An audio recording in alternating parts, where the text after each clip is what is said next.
Jadi tersangka penistaan agama soal meme stupa mirip Jokowi. Roy Suryo tak kunjung keluar Polda Metro Jaya.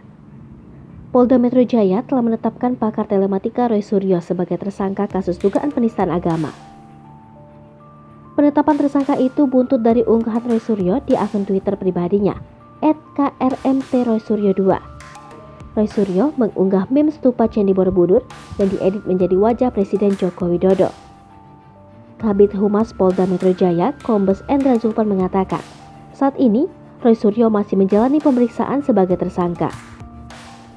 Zulpan menjelaskan, penetapan tersangka terhadap Roy Suryo didasari 2 laporan terhadap mantan Menteri Pemuda dan Olahraga itu.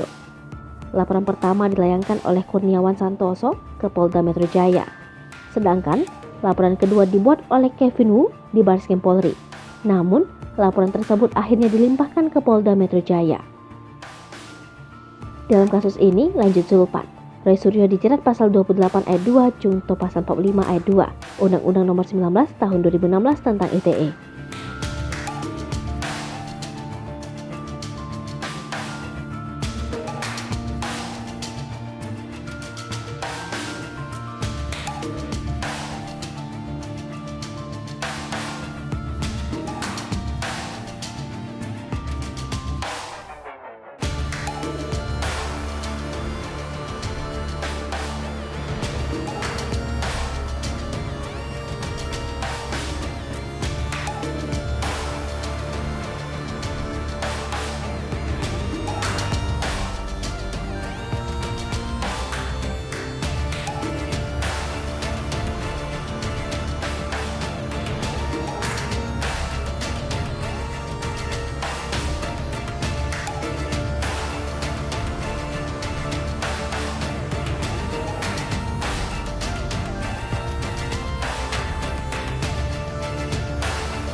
Hai pemirsa Sri Popo TV, jangan lupa komen, like, dan subscribe, serta tonton terus berita-berita terupdate lainnya ya.